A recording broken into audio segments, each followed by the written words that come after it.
And we're back with the 2% podcast. I'm your host, Keon Fentress, and I'm here with my boy, Corbin. And we got another good episode for you guys. We got my teammate as well, 1 year with him. My dog. 2 or 3 years. Together. Yeah, played together. Second round pick by the Rockies. Debut with the Colorado Rockies. We got Ben freaking Bowden in the building. What's up, brother? What's going on? Happy to be here. This is going to be good, man. We got a clown on the show, man. This is going to be good. So we talk about on the 2%, you know, just the journey to get to the destination. Just so you know, the 2% only high school athletes, only 2% make it to the Division I. And so that's across male, female, all sports. And so from golf, swimming, only 2% make it. So we talk about that. And so from Lynn, Massachusetts, so for people who don't know, you know, that's not an easy place to grow up in. And, you know, you out there, you know, you get out the mud. And so you made it all the way to Nashville, Tennessee to play at the #1 school for baseball, you know. So give us a little background and walk us through that recruiting process and just how you managed to get to Vandy. Yeah, so basically high school I kind of started figuring out like I was good. Like I didn't really know, like, you know, little league, middle school, it was just kind of like we were just playing to have fun. I was playing basketball, I was playing football. And high school, I started getting like local schools, you know, kind of checking in. And then my high school coach, I think I was a sophomore, he goes, hey, the Vandy baseball coach, Vanderbilt University baseball coach just called me or emailed me. I had no idea what Vanderbilt was. Not like it's different up in Mass. Like we don't, like I didn't really know much about the SEC. I sure as hell didn't know the SEC was like as big as it was. Yeah. So I'm like, okay, I'll look into it. And I really wasn't thinking anything of it because I'm in my head, I'm thinking if I'm good enough, like I'll go to like Texas or Florida or, you know, one of the big names like LSU. Vandy, I had no idea what Vandy was. So I went on YouTube and I found a couple of videos of like the tours and stuff. And I was like, this spot seems pretty cool. Like they did that tour with like Sonny Gray. Do you remember that? Yeah, I remember that. And I was like, wow, like this is what, you know, this is what I want to do. Like this is a cool spot. So, you know, being up there wasn't a ton of offers from big schools. Like it was, me and my dad would travel around to different tournaments and stuff. And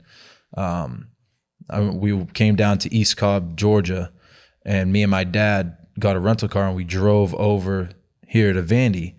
And I immediately fell in love with it. I was like, we weren't down this Corb's old office and you come down the stairs and go down. We weren't down the first part of the stairs. And I was like, Dad, can I please go back and tell him I want to come here? And he's like, we got to call your mom first. Like, relax, dude. He was like, so I was like completely bought in right away. And so this is when things kind of get a little funky. So I wasn't the best student in the world, okay, even in high school. Now, I tried, but I didn't. I wasn't that good, all right? And so I'm like fully committed to going to Vandy. Like, I can't wait. And I call Corbs. It was on the commitment day. So I got my family sitting around me. Big deal, right? So I call Corbs and I'm like, hey, Corbs, you know, I'm ready to commit. I want to officially commit to school, blah, blah, blah.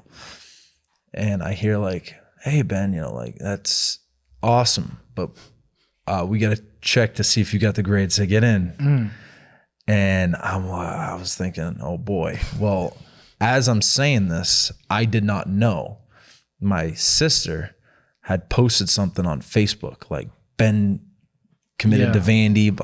So I'm still on the phone with Corbs because we had like kind of a long talk, and he's like, you have to get your, you know, your SAT scores up or your GPA up. And I still had, I think, I committed late. I'm pretty sure I was a senior when I committed, but I still had enough time to get my grades to where I needed to be, but I was going to have to really buckle down. So I'm not even off the phone with Corbs, and I'm getting a call from like my local newspaper, the Boston Globe. And I'm like, oh my God, how do they know? How I didn't say anything. And my sister comes walking back in the room and she's all, giddy because she still doesn't know what's going on. And come to find out she had put that out there. So now I have to backpedal. I posted something on Facebook like, hey guys, sorry for the confusion. Didn't commit yet. Even though in my head, I can't believe this is happening. And then, I end up getting the grades, coming to school. We had to do summer school.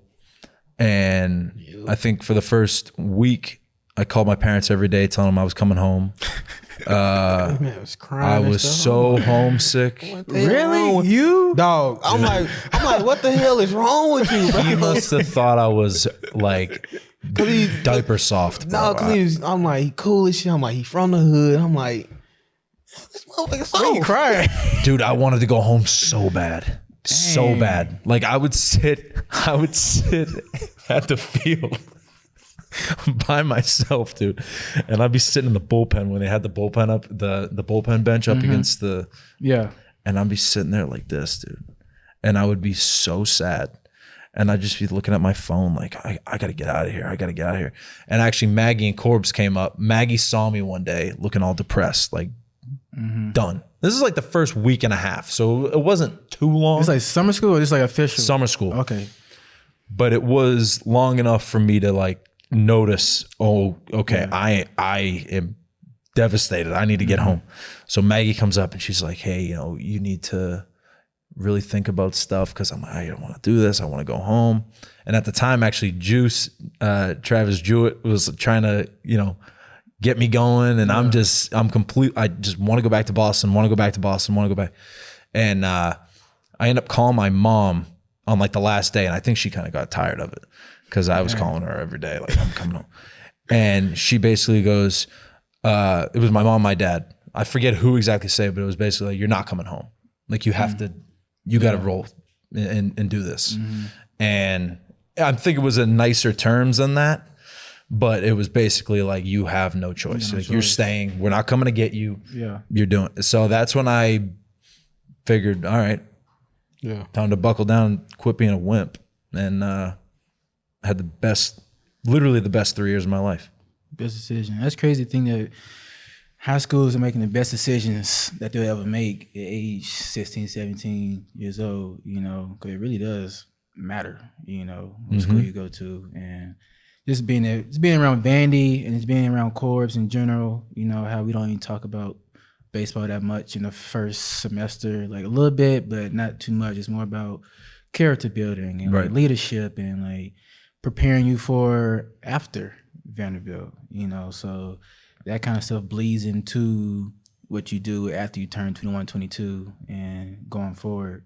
And so, let's switch it up a little bit, and let's go and get it cracking, bro. So everybody done got threatened to get kicked out, man. So like, give us like your Corb story, man. So you go and speak on yours a little bit, or multiple. Well, one that stands out where I definitely thought that I was going to be getting sent home. A situation happened, and I ended up getting in trouble.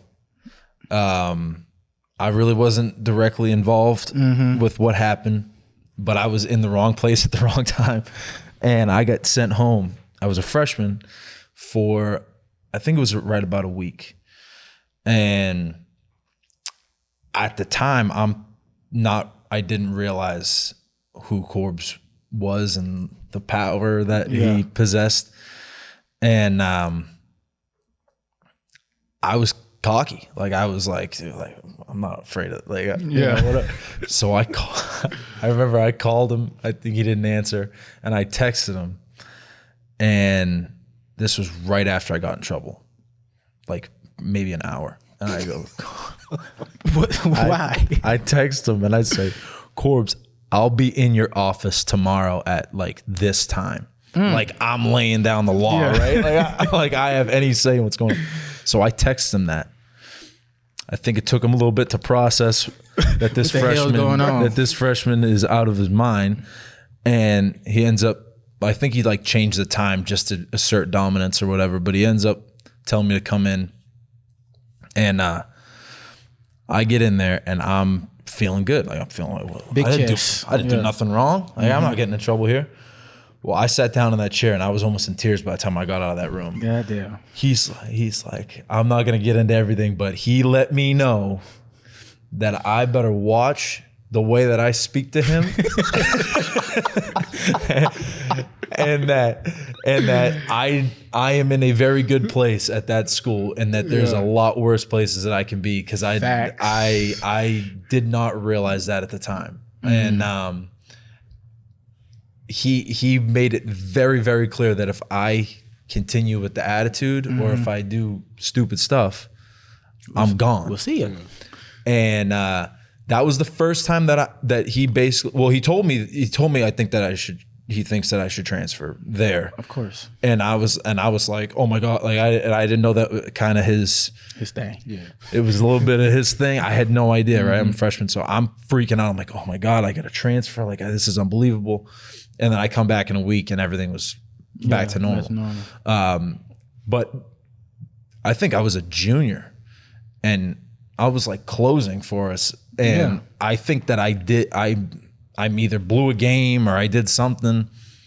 And he calls, I think we were in the clubhouse and he's telling me, I don't really know if this is the right spot for you. And he's like, I think this was like first, like, it was like right when I went back to the bullpen, because I started the first 5 games, and I went right back to the bullpen, and I did well. I think I only blew like maybe 1 or 2 games, but I just remember being a junior, and I'm like, am I really getting told this right now? Like at that time, I had known that it was kind of his thing, but I was like, Corbin, I'm not going nowhere. Like I'm not leaving, you know. And he probably didn't even remember, because it was such like a quick little, hey, you know, I don't think this is the right spot for you anymore. I think that you should go somewhere else. It was like in a dugout or no, it was in the clubhouse. Like I'm pretty sure he was in a towel. Like he just got out of the shower, and I'm so confused, and I'm just like, what is going on? Yeah. And he ends up walking away, and it was never brought up again. But it was, he would like drop little hints like, hey, you know, you better earn this, you better do this. And that kind of stuck with me throughout, because I always felt like in school, I always wanted to earn, you know, whatever spot that I was. That guy is a master of like mentally testing people. As we coming into Vandy as freshmen, like you said, like where we come from, like we ain't afraid of nobody and things like that. And everybody is the best ball player from where they come from. But as we get into training, we start to realize how tough it really is, and like, oh shit, like these dudes are different. What was your welcome to Vandy moment? Either fall ball or like SEC. Or in the SEC. Anyone. Friday night, Starkville, Mississippi. Packed house. I literally felt the mound shake. Beatty went 3 innings, and damn, he got whacked. They put up. That's when they beat us. Like 17-4. It was 7-0 in the 3rd, and there I go. I go down to the bullpen, and I'm seeing these people hanging over the side of the bullpen. These, you know, drunk Mississippi guys, and I'm like, this is crazy. They're yelling at me, they're like throwing popcorn down, I'm seeing hot dogs flying over, and I'm like, what is going on? And I'm trying to warm up, and I'm trying to act like I'm not, you know, freaking out entirely. They throwing glizzies though. There was like shrimp and everything. Beer was getting poured down. I think Kilo got a beer poured on him that series. And the bullpen, I'm glad I want to pitch. Oh, bullpen's a different beast. And I go running in. There I go. Charged into the game. It's the 3rd inning, and we're down 7-0. And within 1 inning, we were down 10-0. Because I gave up a 3. It was like double. Oh my God, walk. And then like a ground ball double play, single 3rd run. And then I end up getting out of it. And I went back up for a 2nd inning, did not get through the next inning. Damn. And I remember coming into the dugout, the bunker, excuse me. And I remember thinking to myself, I am not going to make it here. Like this is way more difficult than I thought it was going to do. And because like I said, I was cocky. Like I was better than a lot of people back home in Mass. 100%. And I came down thinking everybody played the same. And once I started seeing these Southern boys start playing, I realized this is a different game. Yeah. And that Mississippi State game, that was a wake-up call and a half. Yeah. But the one that I saw, I didn't get to pitch in Long Beach. But when Kilo went out there, his first appearance, he walked like 3 guys in a row, and it was like sailing stuff. Couldn't get on the right page with Harvey. Like he had like 4 mound visits in 1 inning, and the place is booing him. And I was down in the bullpen. I'm thinking to myself, God, I don't want to go in this game right now. This place is hostile. And that was the first time that I saw college baseball in action. Like, but it was. The Mississippi State game was definitely. It's crazy you say the mound was shaking because that was I started in that game as well, and I was DH and I was in the on deck circle, and I'm like, it's shaking in here. Yeah. Like the ground, it was so loud, the ground was literally shaking. They had that dude doing the maroon and the white where they had the towels going. That whole start. That's one of the best places to play, man. In general, bro. You gotta love it, bro. Cause like, they're LSU, bro. The top 2. Yeah, LSU. Yeah, that's a good one. Man, what was I about to say? I was about to one of my most memorable moments, just me personally, my freshman year, and we had the whole shower debacle between me and the whole locker room. So we don't get the locker room. People don't get the locker room until we earn it. And so usually around like late September, October-ish, before we do black and gold. And so prior to then, we just either in the bunker changing, and at the time we had the shower, but we finally got the visiting football locker room. So we down there. And this is my first time seeing grown men act in this way. I'm like, I ain't gonna say, I'm like, what are y'all doing? I was like, what is going on? Like this, my high school wasn't like this, but to see a bunch of guys act what they were acting in the locker room, I'm like, bro, I'm getting out of here, dog. Man, I put my stuff on so fast. They're like, so you're not gonna shower? So you're not gonna shower? But everybody, it's like a whole moment to shower. It's like, everybody get naked and we go in the shower. Like, I want to shower with you. I'm like, dog, peace. And so that went on for like 2 days. And then on that 3rd day, I'm like, man, I guess I got to shower. And so I hop into the shower and I got my spandex on. And then Bo's come in, it's like, what the fuck is going on? It's like, what is this? Like, college people come in and come see like me. I'm like, I'm thinking it's normal. But I got, just people around me. I got my eyes up. I'm just like, get me out of the shower. You better get me out of here. And then you bring everybody attention to what I got going on. I'm like, bruh. And so I leave. So this happens, probably, hold on. People doing cartwheels and like naked. The handstand. Handstand Twerk against the wall. Football, okay? How you get a football but naked? I'm like, bro, these are grown men acting this way, man. And I think I saw Corbin like right after that. Like we was walking up the little tunnel, and I was telling Corbin what's going on. And he knew what was going on, but to me, he acted like surprised, like, dang, really, Keith? Like, that's what's going on? I'm like, yeah, man, I gotta go. And so maybe a week or 2 weeks later, I'm still showering in my shorts, basically, in my spandex. And Corbin comes up to me, and this is like during stretch. I'm on one knee, and he's like, "What's up, brother?" I'm like, "What's up, Corbin?" He's like, "It's time to grow up, man. It's time to grow up." I'm like, "What you mean?" He's like, "It's time to grow up, man." I'm like, all right, man. And that made it worse, of course, because now I gotta go. Spotlight's on you. Now I'm showering fully naked. Everybody, he's naked. I'm like in the corner, trying to hide in the corner of the thing. I'm facing like, nah. And so I'm like, God, dog, bro. Man. Yep. It's a different, that clubhouse was different feel than any. Yeah. Different. But I was talking to Kilo. I heard maybe like your freshman year, y'all had a guy who was probably like you to me or something similar. That was Jared Miller.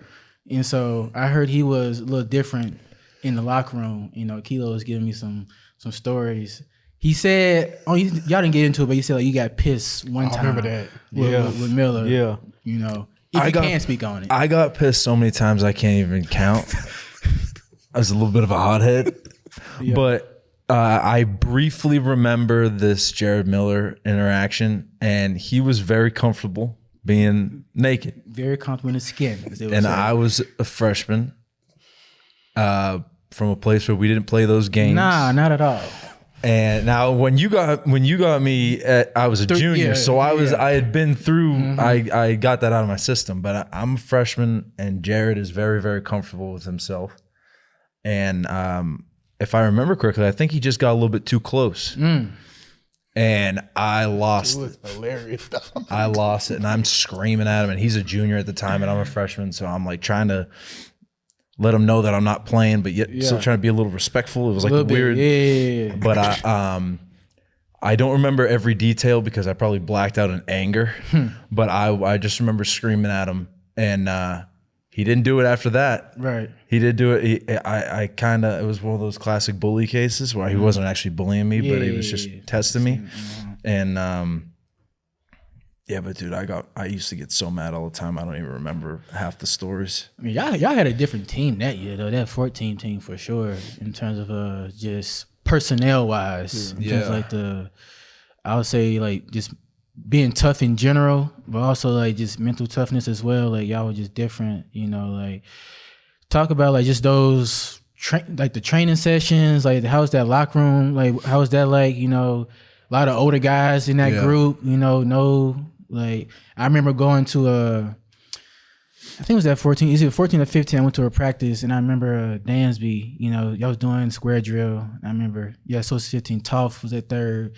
He was goofing off on one play, and I just heard Dansby, like, he kind of ripped him a little bit, and then I'm like, oh, shit, you know, like, it's just, like, no nonsense. Like, it was business, you know, so I guess you speak on just that 14 team and just locker room and, like, the vibe. Well, for that 14 team, Keenan Kalinske was a fifth year. Stephen Rice, TJ Pecoraro, like these guys had been through. And TJ was like a freshman All-American. Like Stephen Rice had pitched for 3 years well. Like, and Keenan was obviously fifth year. He had earned his stripes clearly. So I'm trying to pick people's brains. I had heard so much about Beatty from being up in Mass and like Tyler Beatty this, Tyler Beatty that. Yeah. So I would try and pick his brain, but I also didn't want to be like too, like I didn't want to seem needy, like I was like looking for help all the time. So it was kind of like walking that fine line of gaining knowledge. And luckily those guys were all great and helped me out a bunch. And I remember my freshman year, I thought for sure I was going to get redshirted. Like I was like guaranteed. I didn't have a great fall. I wasn't throwing that hard. It was rough. And I remember going up to Keenan in the clubhouse one day, and I was telling him, I was like, "Hey man, like I think I'm gonna get redshirted." And he's like, "What are you worried about that?" You know, he's like basically talking me off the ledge a little bit because I was all concerned so he was one of those guys that helped me out a lot, and TJ helped me out a lot with. Rice helped me out a lot because he was a lefty too. So I would bounce ideas off him. TJ helped me out with, various things. He was more of like an inline kind of guy. TJ was mess around, but he was always Rice was on the complete different spectrum than him. Right. So like when I needed to see if I was in the wrong or the right, I'd kind of peek over at TJ and he'd either be giving me a look or he'd be laughing. So I knew I was okay or not. Jared was just a goofball. Beatty, he was kind of like an icon of Massachusetts, so it was, cool to be around him, and he grew into one of my very good friends and stuff. So, it's that group had a lot of older guys, and I didn't take advantage of it as much as I could have, I think, because by the time I was a junior, I'm supposed to be the old guy in that. Like I'm supposed, and here I am going in the outfield dancing and stuff. I'm like messing around all the time. I mean, I knew when it was business time, but I was never that. I never wanted to be that like stern, no fun, sir, got to be locked down. But there was definitely times where I think I messed around a little bit too much, and maybe Corbs got a little pissed at me or whatever. But that group was an awesome So group. yeah, different personnel, man. I think to elaborate more on that, our class was kind of we kind of rebels in a, Land of the misfit toys. in a sense. Yeah. I just remember like me and you. We started doing this as freshmen. Like we literally would used to dump the whole bucket of Gatorade on each other or ice on each other. Yeah. It was like every other day, and like Corbin was cool with it. And it was just like one day, I think we were like sophomores, and we did the shit. He was like, you two fuckers supposed to be the older guys on the team, and y'all still doing shit like you fucking 18 years old in high school. It was just like good, great memories, and it's just like we were leaders in a sense, but like we were always ourselves. Always. Yeah. Always messing around. I was always screaming at him for random stuff. Of course. Like, I mean, Boo Boo Foe, Ronnie Foe. Bro, the locker room, at least my year, man, it's just, I don't know if I can even say it, bro. Like, just the stuff that, I'm in my locker, and it's just, you just come attack me in my locker, bro. and I'm trying to push, I can't do nothing, bro. I'm just like, bro. It's like, nah, bro, nah. dude, I was a menace. Yeah, that, bro, man. Watching Ro get his stuff from the top. He the only one who stand on top of the locker. Stand that little cubby. Got the cubby right here, but like everybody else is just just grabbing stuff. I see Ro just butt ass naked on top, trying to get his stuff out. But like, bro, that was the locker room crazy, man. Did y'all get in any scuffles like 14, 15, like before I got there? Like not either with the other teams or within the locker room, like on the field, like any type of like big scuffles or minor? We had against Arkansas when they hit like 4 guys in a row, and I come barreling out. I remember. I came flying out of the dugout and started screaming at their pitcher. And one of their pitchers, who was a starter, Trey Killian, who ended up playing with me in the Rockies, and we became buddies. Full circle. Yeah. He tried to get at me. And that was the closest that we came as I'm pretty sure both teams kind of came out a little bit, but we never got to each other, luckily, because I got grabbed and he got grabbed. Why we were going at it, I don't know, but I was more upset with their pitcher. Yeah. And I don't know if we would always get into it with Florida. Yeah. Like just like chirping and stuff. They talk a lot though. At least when I was there, it was like unnecessary stuff. I'm like, bro, come on, dog. We didn't. Now when it came to like in-house stuff, I would say there was a few. Yeah, I was involved in a few of them. Get a little chirpy. What do you? Yeah, that's part of it though. But like brothers, you fight, you get over it. If you're gonna hold grudges against people, then it is what it is. That's the one thing I really don't like about baseball, because it's weird to do that stuff. Whereas in football, it's like it's almost every day, and it's like, all right, it's over with now, we good. But baseball is like, don't do that, don't talk trash, don't fight. But it's like we man, number one, and number two is just like it's gonna happen. Like you say something, I'm gonna say something. I stand on what I say, and like you gonna have to see me about it. You feel me? But it's like, especially, and Vandy has something to do with that too, because it's Vandy, so it's kind of like prestigious at that. But it's like, so you try to balance, like, dang, I'm at Vandy, so let me put on this hat. Right. I'm at Vandy, but I'm also not from Vandy, so I gotta balance that. It's like don't get it twisted, dog. You feel me? Well, that's one thing that I had to kind of learn was, back home, I was going to public courts, playing basketball and playing football, and like we're playing tackle football on cement. On a cement, yes. And don't care. And like it didn't matter. I'm coming home all cut up. My mom's yelling at me. I'm like, I'm having fun, Ma. I'm bleeding all over the place.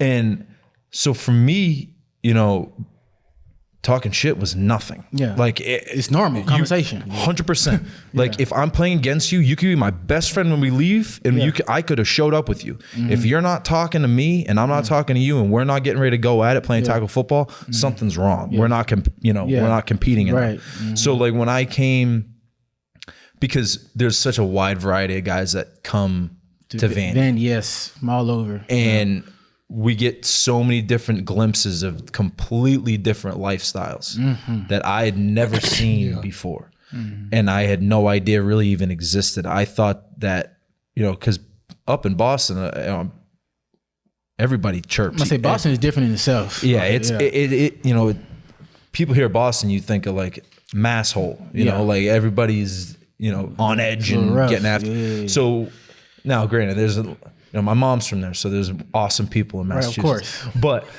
But I will say that for me, having to learn the right time to do stuff, that was the biggest thing, because I was always on the go. Like, I'm going to talk back to you. I'm going to talk back to you. And it didn't matter if you were my friend or not, or if you were going to get mad or not. And it was honestly shocking if you did get mad at me, because I was used to it being reciprocated. So when I came down to school and I realized I had to check myself, that way I don't get this person upset with me, and then he's going to complain to this person, and I look like an asshole, So I'm trying to, that was adjustment. That's the one thing that I don't like about baseball too, that you brought up. Like football, you hit each other. Basketball, you're tossing elbows and backing into guys. Baseball, looking at them. Yeah. Now it's like baseball. If you hit somebody, you're getting a warning. And it's like no, Yeah, that deep rooted competition. Yeah, like, I'm really going at you type thing. Yeah. Baseball. I mean, you just play the game for sure, but it's like those other sports. It's like I'm coming for your throat. Right. Do you think baseball is kind of trending in that direction though, where you're seeing more guys being a little bit more flashier, having more swag and things like that? More guys hitting, not even pimping bombs, like hit a double, pimp a double, things like that. More pitchers, stare downs with the pitchers and things like that. I like that personally. It's, at the end of the day, you're an entertainer as well. 100%. So. Do you think it's kind of trending that way? In a sense? I think it is, because this like young group of flashy kids coming up, like Tatis, Acuna, Ozzy, like all these guys that are coming up that, they're established now, but I think the shift kind of happened a couple of years ago, and I love it for one, because that's the type of player that I want to be. I always want to be staring down the hitters and pissed. Like that's when I'm at my best. Yeah. So for me, I love it. My only issue is that if you're going to pimp a home run off me, I better be able to yell at you after I strike you out, and you not get all hurt, panties in a bunch, and the next thing you know, your manager's out screaming at me and stuff. Like, listen, you embarrass me, now I get to embarrass you. Facts. Now, granted, it's a lot harder for you to embarrass me, because it's harder to hit a baseball than it is to strike somebody out. But I win, so now I'm going to talk back to you. It's true. So that's the only thing, and I also have to be okay with if I strike you out in the first.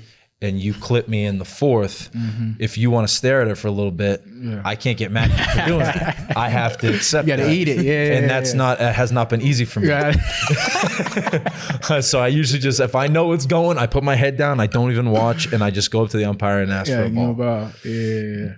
But I to answer your question, I hope it's going that way, and I think it is, because I find it way more entertaining to watch, to be a part of, and to kind of have that little like, it's almost like that little Tinder bundle that if it gets lit too much, it's gonna go up. So I love having that kind of on edge all the time too. It adds to competitiveness, I think.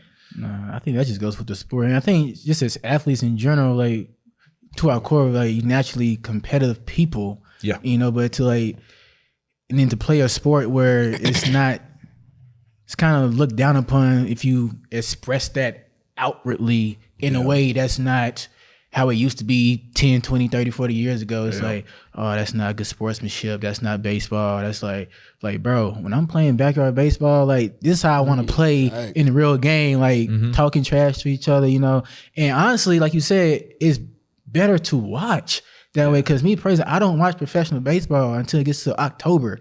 Cause I'm like, that's when it gets real, it gets chirpy, and if people get excited, it's like, that's when I watch. But until then, like, I don't watch. I really can't watch, because it's fun. It's fun to play, but to watch baseball, like I'm sleep by the fifth inning, like just being 100, because it's like it's just not. It's not fun getting to watch. Right. I'm kind of the same way. And like I enjoy watching college baseball a lot more than from a professional standpoint. From an entertainment purpose, obviously like watching it to learn. But like, I'm the same way, man.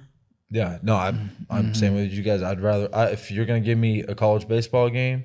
Now, granted, I would prefer a high level college baseball game. Yes. If you're gonna give me an SEC baseball, if you're gonna give me an SEC baseball game or Tuesday random game, I'm watching the SEC baseball game. 1,000%. 100 out of 100 times. Yeah. Now, if you give me playoff baseball, that's different. I will stop everything to watch playoff baseball. Yeah, I'm tuning in. But I mean, just because the other thing too that I love is like the random, game 87 of MLB season is so much different for each guy on that team because it's like middle of the season. Guys are like kind of run down. Not everybody's trying to earn a spot. College, everybody's out there trying to earn everything. Like it, if you felt like it meant so much to you and to your teammates if you did well. And I think a lot of that had to do with the way that we kind of would blow out of the dugout after the third out of an inning or, we're always, granted, it seemed a little goofy at times looking back at it, but we're always like chirping in the dugout and, doing a little bit that's manufactured, stuff. But after a while, the manufacturer like becomes like normal and it's weird not to do those things. And it's like, okay, this is part of our identity now. The Tommies and like, all the other stuff that we do. Let me get 2 claps in a, that stuff. I'm like, bro, what are they doing, bro? Like what?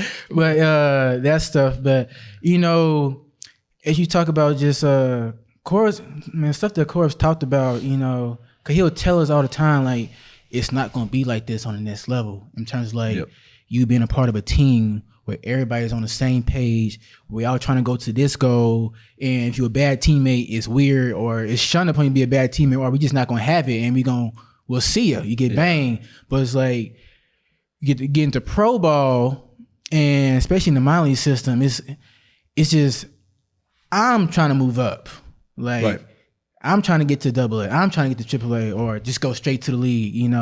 The team does well, cool, but if we don't, and I do well. Doesn't matter. It doesn't matter, and of course I always talk about that, but it's not until you get there. And I got to experience on the coaching side, I'm just like, there's no structure, there's no team. Like people, they just out here just playing, So I know you've been through all the levels and you've seen that yourself, And so I mean, you can talk on it too, just how the difference between pro ball from a team standpoint and like college baseball from a team standpoint. Yeah, I think I had a little bit of a unique experience after the draft. I got drafted and I went straight to Boise, Idaho, which was our short season team, but I was only there for 5 days. And then I got sent to the low A team. And the low A team was all pretty much second year guys. So they had kind of gotten either the college or the high school out of them. And they were, pro guys. And it was a completely different feel because here I am, fresh out of Vandy, where everybody is basically brothers with one another. Yeah. And it's like I'm thinking we're gonna go out to a bar after a game, or we're gonna hang out and watch TV or watch a football, and like no, I'm going back alone or whoever my roommates are, and that's it. And then I'll see him at the field the next day. Yep. And that was such a strange dynamic to me. And I remember I would sit. I always felt like I was doing something wrong when I would come into the dugout because I had to be quiet. Yeah. Like I couldn't and when I did yell at somebody or yell, anything, people would look at me. And I'm sitting there like, what is going on, dude? Like, why aren't you guys having any fun? And I mean, it just come to find out, like, it's just the way it is. Like now, you're not going to hear a peep out of me unless something happens. I'm just going to chill. I'm going to watch the game. Now, granted, I'm down in the bullpen, but I'm just going to chill, watch the game, and I'll, hang out, shoot the shit with the guys. And there's not any, there's no connection. I mean, my first time, man, like going to a different place, and after you got the turtle, you get done hitting, connect, boom, go around, and I remember, especially in summer ball, you see it more in summer ball. You play and you're taking BP. I get done my round. I go like that, and the person just look at me and like, damn, my fault. I do like 4 times in a row because you're just so conditioned. I get to first base, got you, and just, all right, bro. Like that type of thing. But nah, that's real. you just look weird, man. But I mean, let's talk about, because you've done something and you're doing something that a very smaller than 2%, gets a chance to do, and you get called up and you make your debut, with the Colorado Rockies. And I remember hearing about it. Sheffield makes its debut. You guys, I played with you guys for that 1 year. You guys get called up, debut the same day, and y'all pitch in the same day. So what was that call like? Number one, and number two, just that experience in the bullpen. All right, your number gets called, head into the game. So we were in spring training. It was the last cuts. Like basically, it was the last day. You were either making the team or you were going to AAA. Yeah. And me and Chef were still hanging around, and we knew one of us was going to. And I thought for sure. Well, Chef had just gotten Rule 5, so I was basically like, they're not going to get rid of him. He's too good. So I'm probably going to get sent down, and I'll watch him, and then maybe I'll make it up mid-season or whatever. And I had thrown really well throughout camp, but I was still kind of like, I don't know, And we end up, I went in to the office first, and GM, pitcher coaches, manager, farm director, they're all in there, and I was physically shaking. Like I was so nervous. I don't even know why I was so nervous. Like, I mean, obviously it's a big thing, but you would have thought that I was heading to the execution table. Right. I was freaking out, right? So I'm sitting there and I'm trying to keep my composure. I'm like, yeah, everything's good. What's going on, guys? I'm going to shake their hand like this, right? And so they basically, he was telling me that the manager, Bud Black, was telling me, you had a good camp, blah, blah, blah. And he goes, we're going to need you this weekend against the Dodgers. And it took me a second. Like I kind of like stared at him, and then I was like, oh, I remember my jaw dropped, and I just put my head in my hands, and I didn't start crying yet. Yeah. I did not cry until I talked to my mom. Oh yeah. Then I lost it. Yeah. But I did not cry until I talked to my mom. So like, I'm just like, I can't stop smiling, and I come out and Chef's waiting there for me. And we had like this big hug, and he's all jacked up, and then he gets called in the office. So before I went and called my parents, I waited to see what his thing was. Yeah. And I didn't go run up and hug him right away because he was getting bombarded by the guys that were so I was like, all right, I'm gonna go call my mom, and then I'll talk to him later. But I saw him come out, and so I was like, all right, thank God he made it. Yeah. And so then I went out, called my family, and he was doing the same thing. Then we had our little moment where we kind of and then next thing you know, we're on a flight to Denver. And I think we had a couple days, maybe 1 or 2 days, and it's not kicked in at all, throwing the uniform for the first time. I'm looking down the clubhouse, and I see Chef throwing his on, and he's in the mirror checking himself out, making sure he looks good. And I'm like blown away. Like I'm so nervous. I was so excited and nervous and everything. And the whole opening day with the flyovers and and we're playing the Dodgers, so that place is packed. Rocking. And we go down the bullpen first day. Every time that phone rang, or I thought there'd be cell phones in the stands that would go off, and I'd be like, is it me? Is it me? I'd be freaking out. So then first game goes by. Neither of us made it in. Game 2, I'm standing and I'm thinking, okay, we're gonna do it. We're gonna do it. I'm gonna be in there, and we're getting whacked. Right, it was like 11 to something. Like we were getting clipped, and I'm thinking, all right, well, if this is the game, this is a good time, not a lot of pressure, blah blah blah. Phone rings, and I heard a name, and I knew it was my name, but I didn't really want to believe it yet. So like he tell the bullpen coach goes, Bowden, get going, and I just kind of stared at him, and he's like, hey.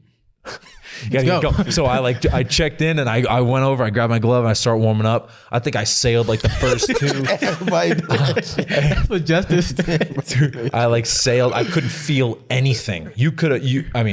you could have stabbed me and I would have been like, hey, what's up? Like I had no idea what was going on.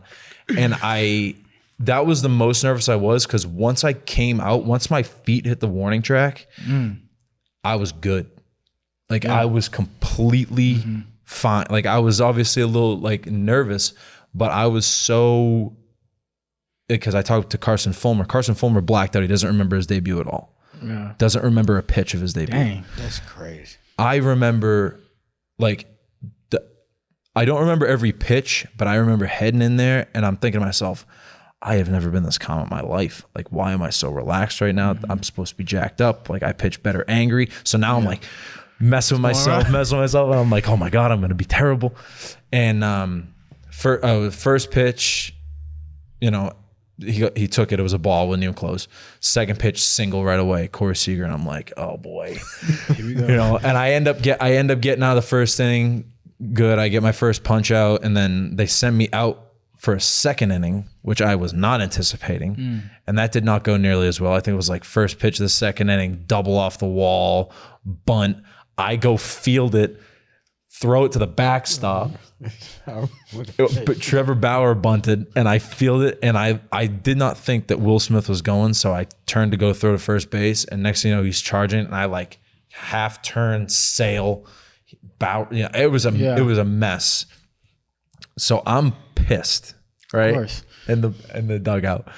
I'm so mad, but I'm still thinking to myself, this could be, Chef might be coming in. And I look down and I see Chef warming up, and I was like, oh, like this is the craziest experience. Like I can't believe this. And I see him come in, and I completely forgot about how bad I did in that second inning, and I was just like focused on him, and I was like screaming, cheering for him. Let's go, yeah. And he ends up having like a really good inning. I think it was a 1-2-3, and he comes in, and I wait at the very back, and he's like dapping everybody up. He's coming through, and I just held my arms out, and we both kind of like had like a little moment. I'm sure if you ask him, it was like close to tears, like for me at least, because I had kind of calmed down, so he was still like all worked up from the inning. But I'm just like sitting there, I'm hugging him, and I gave my one, like it was a hell of a hug. Yeah. And we had that little moment. And then I didn't really appreciate it until Corbs actually posted something on Twitter. He like found the thread or something and posted on Twitter of us hugging. And that's when it kind of hit me. Like I was like, that is the coolest thing. Yeah. Like I came in with this kid as a freshman, summer school, and then I'm debuting the same day as him for the big leagues on the same team, and I get to hug him in the dugout afterwards. It was like, what the hell just happened? Get to play with your boy, man. That's different, dog. Yeah. No, man. Kind of let's backtrack. You and Sheffield, we all came in together. We were able to win a national championship as a freshman. Talk about that experience. Let's talk about getting to Omaha, all of that.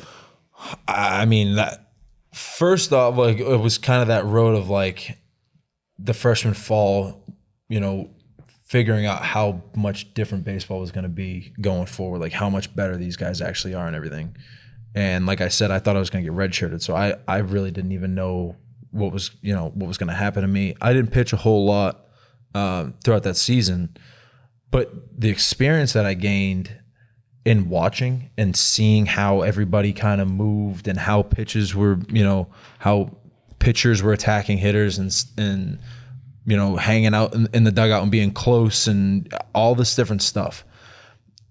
Going through that really helped me going forward, I think. But watching it throughout that whole season and seeing how good we were and also seeing how bad we were at times and knowing that like there was times where we sucked. Like we were garbage. Like our first, like we didn't really have our pitching rotation. We didn't have our real pitching rotation until that was like Oregon, like regional basically. Yeah. Like the whole year we were trying to figure out, like everybody knew Beatty was throwing on Friday, but other than that, like we didn't even know what the rotation was going to be for the most part. It was guys were just bouncing around, and after that SEC tournament, but we got stomped. That's what happened in the tournament. I think we beat Tennessee game 1, right? Yep. And then the next 2 games, I don't even remember who we played. Miss beat us. and then LSU demolished We us. got tuned up, bro. This was like the old baseball. Like you remember, bro, like Bregman hit some shit off the ground like 500 feet. Like Wouldn't that have Stoney?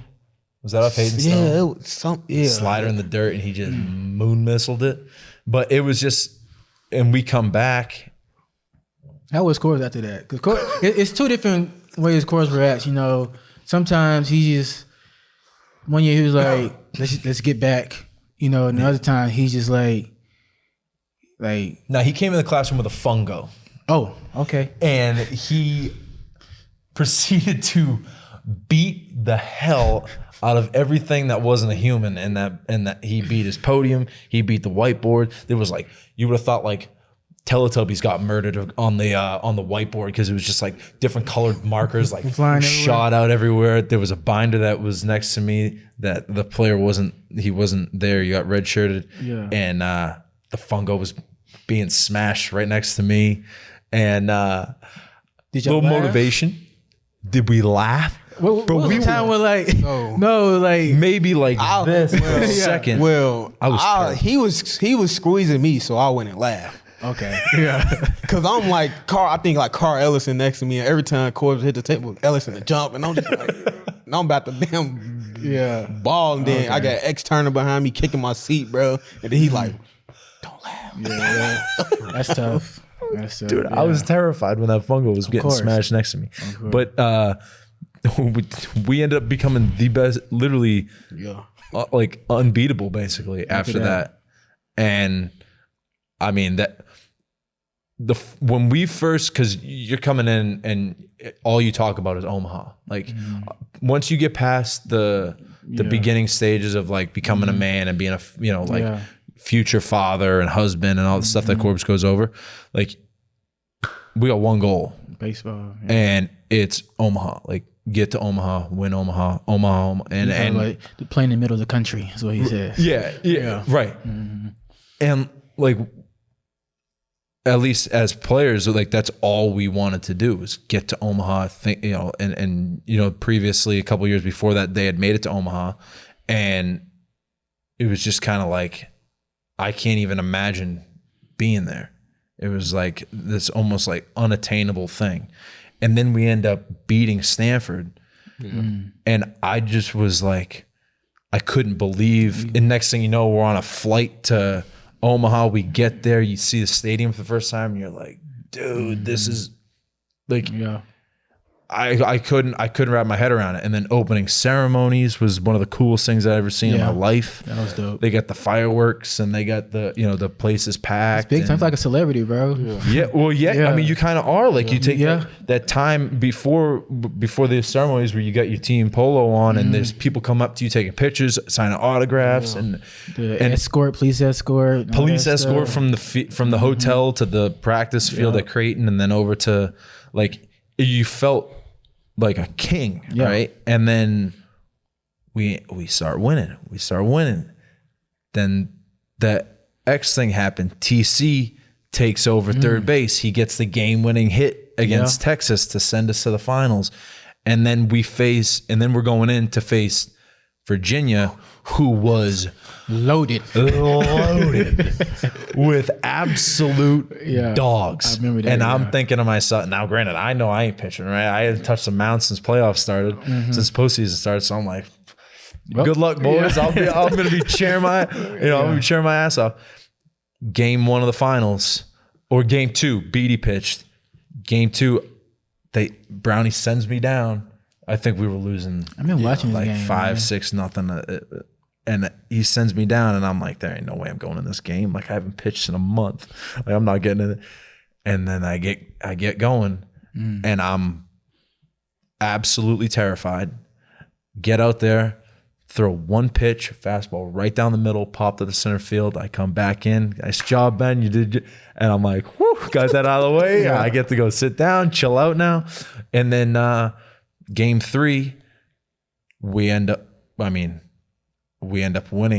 and Johnny Norwood saved the day. One of the biggest goofballs you're ever going to meet. And next thing you know, he's like the king, and I mean, I blacked out like running out to the mound. But I just remember I was the first one to bring down Carl and Rav. I wrapped up the both of them. Of course. And I dropped to my knees to try and bring the dog pile down because they were just doing like this awkward like jumping thing. Yeah. So I tried to bring, and then I realized very quickly that being at the bottom of a dog pile was the worst place you could ever be in your life. Worst decision. I'm at the bottom, and me and Rav are screaming at the top of our lungs for people to get off, and everybody's at the top just like high fiving, having a good time, and me and Rav are at the bottom dying because we're being completely crushed. So once I got my breath back and I was able to enjoy the moment, the fireworks, the whole ceremony with the trophies and all that stuff, and then we all went out afterwards and we had that big party at the top of the hotel, and it was just like, and then showing up here and seeing the crowd that was at the gates, and then we had that big ceremony in the football arena where that place was loaded with people. It was just like it's a good time. You can't expect it, like you can't anticipate it, and then when it happens, you're just like, oh my god, this is the coolest thing I've ever seen. Hell yeah, man. That's good stuff, man. I mean, that's pretty similar to mine. You know, that was a best time of the year, man. It's best time of the year. 1000%. You know, for everything you said is pretty much congruent with me and Harry talked about. You know. We were talking a little bit before we started just about we was talking about that LSU series that you guys had in 14, and you got Tyler Beatty, you know, Aaron Nola, two highly touted draft picks coming up, you know, stadium juice pack, you know. Standing room only. Yeah, standing room, got the garage, you know, behind the field, that's packed as well, you know. Road doing his thing. I guess just talk about that game a little bit, you know, just the lead up to that game, like what that week is like. You know, Corbin's pretty good about making sure we just attack this day, you know. But, you know, as a young player, it's kind of, I'm looking forward to that weekend, you know. That was, because, you know, early season at Vandy, like the weather's kind of crappy. We don't get a ton of fans. No. And, you know, leading up to that, we had just kind of had like average attendance, you know, and all of a sudden LSU shows up and that place was banging. Was it all purple and gold? No, yeah. I mean, it was a whole hell of a lot of them down that first baseline. We had our whistling and all that good stuff. But, dude, they traveled real well. Real well. And then you look up at the parking garage, every level that you could see the field was full of people with signs and like, and then on the outfield, the walkway, the stands everywhere. There's people on top of the football stadium. Like it was like, it was insane. It's like, this is college baseball, finally. You know? Yes. Vandy at least, yeah. That's what I was thinking. Like, I remember thinking to myself, like, this is what people were talking about. Like, this is why you come to SEC. And now granted, there's other teams and then other leagues that have great fans, but I'm saying, like, this is what I heard about. Yeah. And to see it and to know that Aaron Nola and Tyler Beatty, 2 first rounders that year, like, and then he goes out there, this little freshman. Yeah. And he's like, no, I'm good. And he just, what'd you say, single, double? Like, no, I had hit a sack fly. I thought it's gone, but it was like this regular fly ball to right field, and I came back like we out the dugout. I'm like, let's fucking go! Like the whole crowd heard me, and Swanson was like, oh, and I'm like, no, fuck that, let's go! But it was just so turned, man. And then it was different. It was different. Like under the lights, like it was crazy and special. Like Nola versus Beatty, like shit. Like this is the SEC, and like. One thing that was crazy about that series, like that was game, like Brian Ritter struck out like 3 or 4 times. I'm like, shit, this is fucking SEC. Then next day he come back and go like 3 for 3 with double off the wall. Do his thing. Crazy shit. But the two biggest, I mean, obviously Omaha was unbelievable, but I wanted to ask you, what was it, our freshman year, Oregon? Or was that our sophomore? That's freshman year. That was freshman year. Bueller. Oregon. That game when it hit for you, like that hit. like, because I remember everybody charging out to you, and we were all so happy for you. And the whole time you're like this, like you're all pretending like you're all pissed off. He's got the biggest hit of your life, and he's like, "Man, get off me! Like, don't touch me!" And I'm like rubbing his head, and I'm trying to like cheer him up, and he's not smiling. I'm like, "What's going on?" I never even asked you like, what was going on with like what was going through your head. No, bro. Why did you look so pissed after you got the happiest moment of your baseball, career? You know me, like I played pissed off. Yeah. I played pissed off, and it was like I wasn't even mad. I was just like, yeah. And then I was talking shit to Oregon, like, take y'all ass home, this hard shit or whatever. But it's like leading up to that moment, it was just that game was so crazy to see Bueller do what he did. Yeah. It was so crazy, and then he went crazy that game, right? Man, yeah, like I don't know how many Ks he had. It was unreal. Then like Rhett laying down that bunt where it just rolled down the line, and then it's like didn't go foul, and it's like bases loaded. Then the Norwood had struck out, and it's like 1 out, and then like Corbs were like, "You pinch it," and I was like, and I told myself walking up, I'm like, game over, like. Yeah, shit, game over. And then, like he went, and the closer for them was nasty. Like he was like a first round or something. He was 97 to 100 with a yacker, and then he went 3-0 right away. Then of course I took the first pitch. So then everybody thinking I'm gonna take to 2 strikes. Right. Of course, like I'm like bet.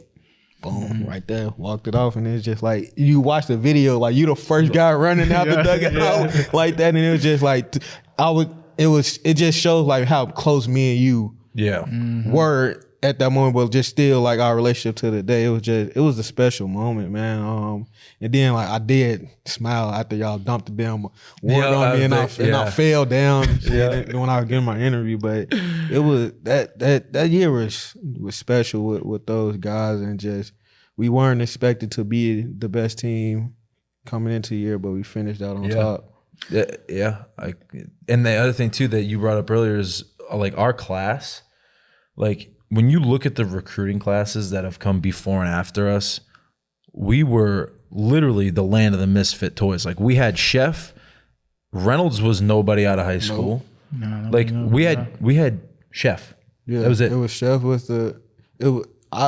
was Chef, and then I got drafted out of high school, and then. Shit, like of the highly touted like perfect games. Yeah, it was on. It was Chef. It was Chef. Like we didn't have no.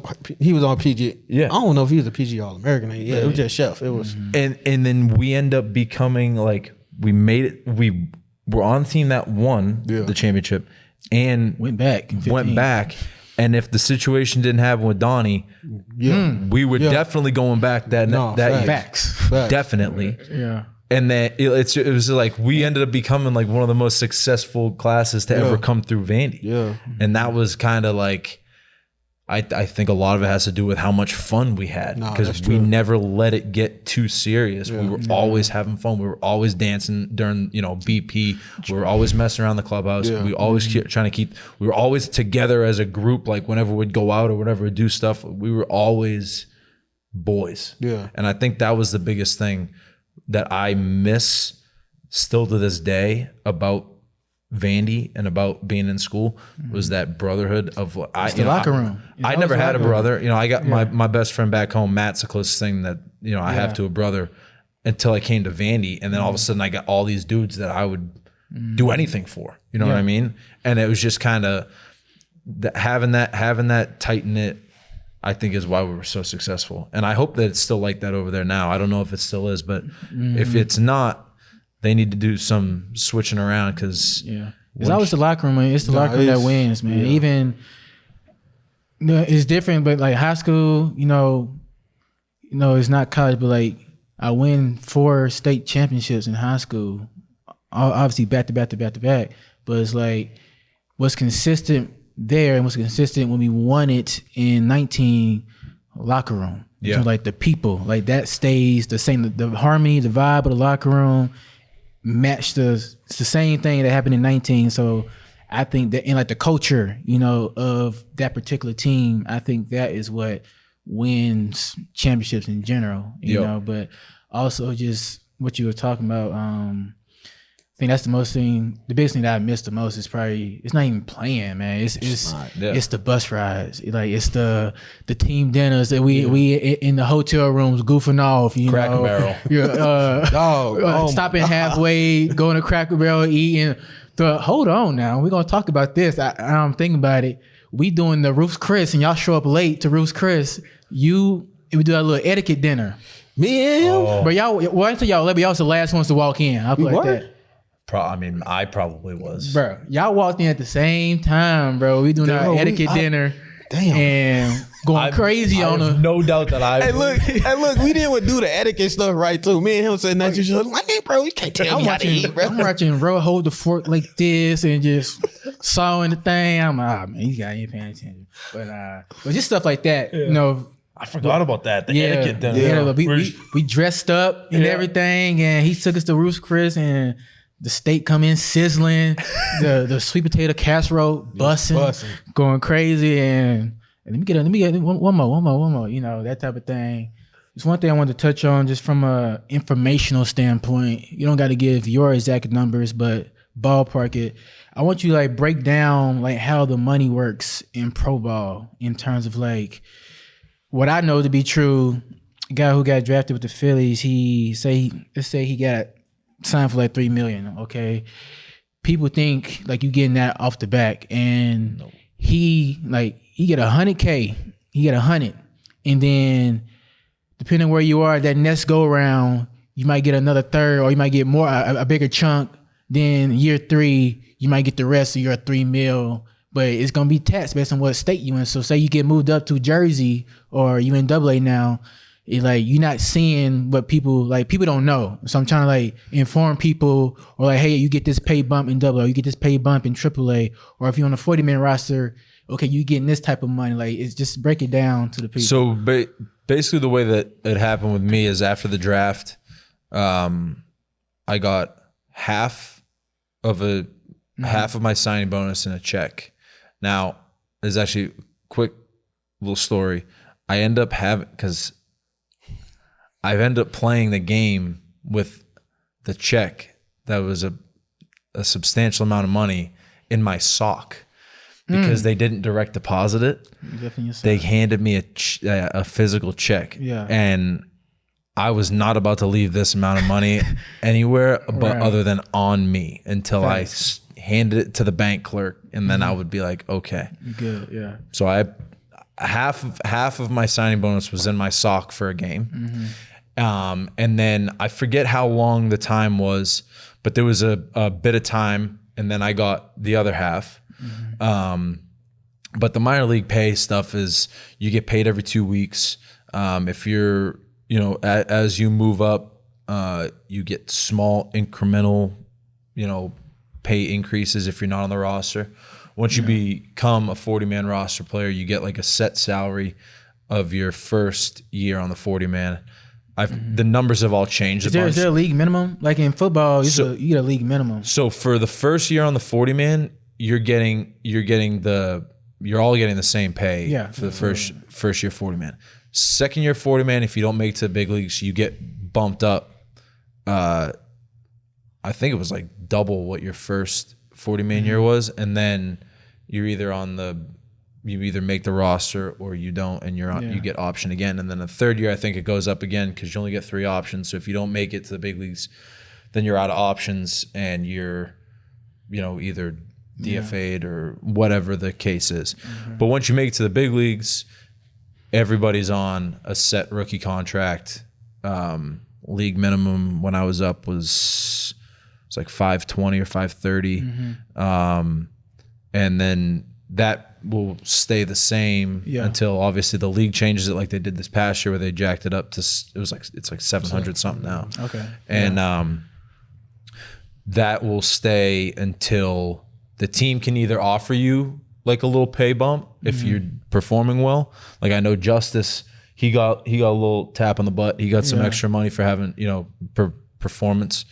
And then I think I forget how many years it is. I want to say it's like 3 years or 4 years you hit arbitration, and that's when guys will start getting, you know, you gotta start getting some money. But y'all get incentives like football, like you get 10, or you say you get 30 receptions, you get this amount, or you score a certain amount of touchdowns. I know that there in big league contracts after arbitration, that stuff will start chipping in. But like for me being on a rookie contract, it was the only thing that was like, if I won a Cy Young or something, New Balance and Wilson would give me some extra merch and some money. You know what I mean? It wasn't like in my contract or anything like that. At least that I know of. Right. But the one thing that I never understood, you always think about just playing pro ball and you think about what you watch on TV. Like me growing up in Boston, all I did was think about the Red Sox. I want to be on the Red Sox. I didn't think about, the trenches down there and the bushes. Different. And you show up and, we got treated really well at Vandy. So I show up to pro ball and these buses are a little bit different. And the food is a lot way different. And you're sitting there and you're like, this isn't what I thought it was going to be. And then next thing you know, it's like, as you work your way up, in my case, there is no way that there is a more rewarding sport for making it to the highest level than baseball. When you go from eating peanut butter and jelly sandwiches pregame daily, would you PB&J and cereal or cereal? Which one? I was a PB. I was more of a peanut butter guy. I didn't do the jelly that much. I was peanut butter. I would mix in jelly from time to time, but I would always go get food before I head to the field, and I'd save it. I put it in the fridge or whatever. I'm gonna say, bro, it's real, man. And I'll speak because it's different organization, but I speak for the Phillies. It was if you were say rookie or single A, like if you, I guess on site, kind of like $700 every 2 weeks. So you getting $1,400 a month. So you can work at McDonald's, dog, and get that. And so like guys driving Uber and stuff. Yes, and like they will at least where I was rookie about it, they will feed you 3 times a day. So you getting breakfast, you getting lunch, and they'll have dinner back at a hotel or whatever. But it's like that's just an option, So on Sundays you're on your own. Did they put you up in the hotel, or did you had a choice? So me as a coach, I had a choice. Like, hey, I can be in a hotel, or I find a spot and they'll give you a stipend. So say like an $1,800 stipend, and you can either use that towards your rent, or you can just pocket it. You do what you want. But I just want people to know it's not like how it is in these other sports. You got to really go through it before you got to get to the league. So people are like, man, baseball money different. I'm like, yes, it is different. You got to get to the league first. And then you got to stay there. To get that money. Yeah. You have to stay there, and you have they start messing around with like service time and days and options. And that's the other thing that people don't understand is like these options, I forget if they changed the option system now, but it didn't matter at some points if you were throwing really well. Now, in my case, that wasn't the case, but I've seen guys that threw really well and still got optioned just because a guy behind him was under contract, even though that guy was pitching way worse than him. That guy was under contract. So then the kid that had options, he'd get optioned down, even though he had like a 2 or 3 ERA and he's throwing really well. Like that's the type of stuff that people don't understand. Nope. It's a lot of funny business that goes on behind the scenes that people, you say they don't and the other thing too, you could be 1-1 overall in the draft. You might not see big leagues for 4 or 5 years, if you even see it. Like NBA, you go 1-1, you're right to the league. NFL, you go 1-1, right to the league. Like it's NHL, same thing. Like it's all these, and you have this perspective of, I just get drafted high in that. No. You get drafted high, then you go to some random city in the middle of 2 nowhere, stoplights, and you got 25 people in the stands, and you're supposed to be the same guy that you were in college or in high school when you were the king. Now all of a sudden you get here, everybody can play, everybody can hit 98, everybody can. It's like it's a different world that you don't understand, and you're living with some random host family or at some nasty hotel somewhere. Rinky-dink. The travel. Speak on the travel, because people think the travel. Like I know for rookie ball single A, I don't know how to double it, but you on buses, 12 hours. I hear about 12-hour bus rides, drop stuff at the hotel, game in like an hour. Yep. And it's like, then you doing all over again. It's on repeat, man. It's just like it's not what you think it is. You know, I think it's called the Pioneer League up in might be the Northwest League or whatever that league is up. I was in Boise, Idaho for that short time, and then I was rehabbing in Grand Junction at rookie ball, and Grand Junction, Colorado, and we had a few trips, and there was one trip in particular, and I remember it because I ended up I had to get back surgery that next week. I blew up my back that day, but we were in Colorado, Grand Junction, Colorado. We drove up to Montana. It's like Missoula, Montana, which was like 11-hour bus ride. We get off, and it's not like these aren't buses like you're laying down. Like these are buses like regular coach, Peter Pan. You hear coach and you're like, oh, coach. No. It's like if you smack the seat hard enough, you're gonna see the last 5,000 people that sat in the seats, dust coming out. Like it's nasty, and it's just the way it was. So you got 11 hours. Then we drove down to Ogden, Utah, and then drove back to Grand Junction after that week or whatever. And I end up showing up at like 5 o'clock. We end up showing up at like 5 o'clock in the morning. We got a game at 6 or 7 o'clock that night. So we run home, we get all, whatever. I show up the next day, blow my back out, and end up having to get surgery for it. But like, that's the type of stuff that happens. Yeah. And I'm a pitcher. Like I can't even imagine what it's like to be a position player. I have to deal with that stuff. Yeah, man. So before we get out of here, man, I want to hit on one last thing. Give us Justice gave us some. It goes down on the planes in the big leagues. The plane rides, is where, it gets real. And he gives a good story about, CC Sabathia and, the card games and the betting and whatnot, how it gets rowdy. You have a similar story or just a nice, cool story or funny, whatever, from any one of your plane rides that you guys had? So I don't like planes, first off. Okay. Yeah. Oh, dog, I forget. Yeah. I'm not a big fan of planes. And it's gotten a lot better, honestly, because those big league pilots, they don't follow your normal routes, traffic. They don't avoid the storms. You know what I mean? Like it's point A to point B as fast as possible. And then if there's a thunderstorm on the way, so be it. You're going through. So I got the worst anxiety, and you'd be taking off. You know how normal JetBlue, Southwest, you take off and you just whoop, you go. These babies are like wham, and then you're up, and then you're turning right away, and you're like staring at the ground, and you're like, oh my God, is this thing going down? And then you go, you get to wherever you're going. So I was never in the back playing cards because I was too busy sitting up front, terrified focusing for my life, trying to just watch whatever I could watch on my iPad or whatever. But I will say that I found out very quickly that alcohol at 35,000 feet hits a little bit different than when you're on the ground, because I got off a plane in St. Louis, and I had only had a couple, I wasn't boozing it up on the plane. I got off this bird, and you would have thought that I would fresh off Broadway. I was like, damn, I couldn't believe it. Yeah. But those are the two valuable lessons that I learned. But when it came to sitting in the back, tossing around money with cards, no. I was white knuckled, freaking out on my own, But the food's good, and the hostess, flight attendants were unbelievable. They get you whatever you wanted, and it was big leagues is first class, of course. Okay, shoot, yeah, brother, that was good, man. That was good, man. I appreciate you. Thanks for having me. Ben Bowden, everybody,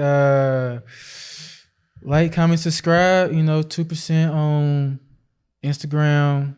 Same thing on YouTube, and leave a comment, who you guys want to see on the pod. 2% with 2 T's on Instagram. and then just 2% Pod on YouTube. And so like, comment, subscribe. Please subscribe.